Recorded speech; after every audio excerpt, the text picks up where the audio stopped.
Чудеса, блядь. Да сверли еще. Еще можно сверлить, она еще, блядь, год прослужит.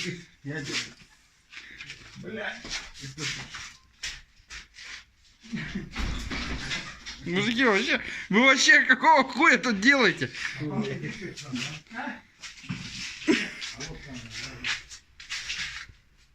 Уже нормально?